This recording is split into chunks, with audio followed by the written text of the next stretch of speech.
Assalamualaikum warahmatullahi wabarakatuh. Bismillahirrahmanirrahim. Jadi pada kesempatan hari ini kami akan membahas sebuah tema yang cukup menarik, yakni tentang tawassul.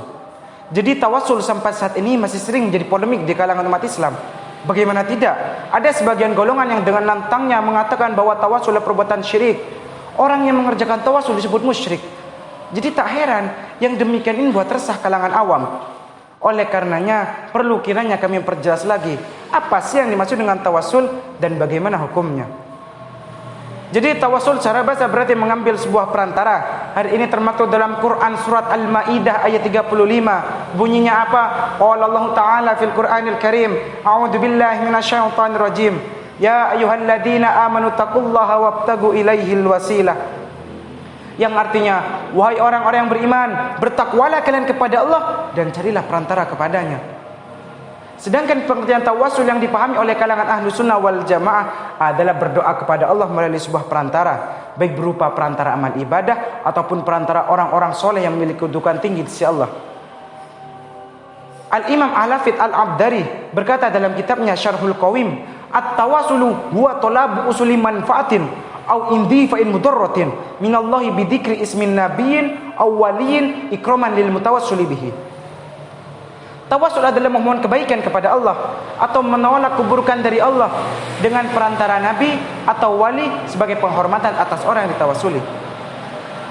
Hadis yang dijadikan pijakan oleh kalangan ahlu sunnah wal jamaah adalah hadis dengan sanad hasan riwayat At-Tabrani dalam kitab Al-Mu'jam Al-Kabir, bahwa ketika Fatimah binti As'ad ibunda dari Sayyidina Ali wafat, Rasulullah SAW ikut masuk ke dalam liang lahatnya sembari mendoakannya agar dosa-dosanya diampuni dan ia mendapatkan bimbingan dari Allah di alam kuburnya.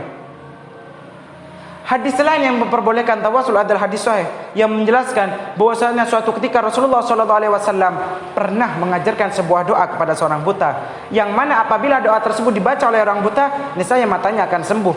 Bunyi doanya apa?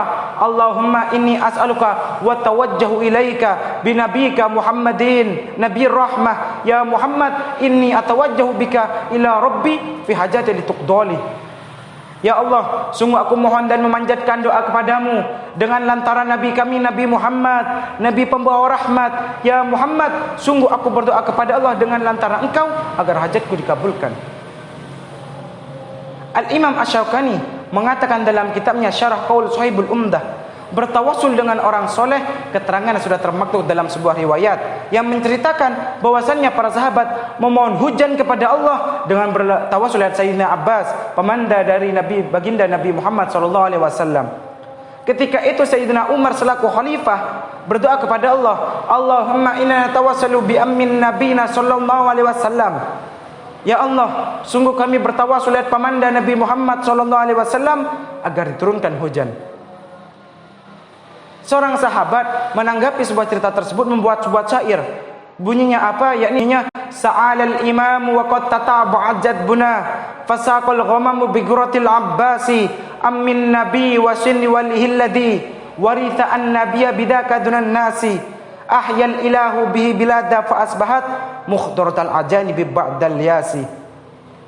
Sang imam mohon pada saat pacak datang bertubi-tubi, airnya mendung menurunkan airnya berkat wajah Abbas, pemanda Nabi dan saudara ayah Nabi yang mewarisi beliau.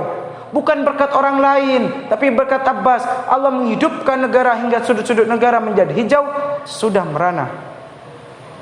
Lebih lanjut Imam Asy-Syaukani mengatakan hukum bertawassul kepada baginda Nabi Muhammad SAW atau kepada orang soleh baik semasa hidupnya maupun setelah wafatnya, hukumnya adalah boleh dengan ijma' para sahabat.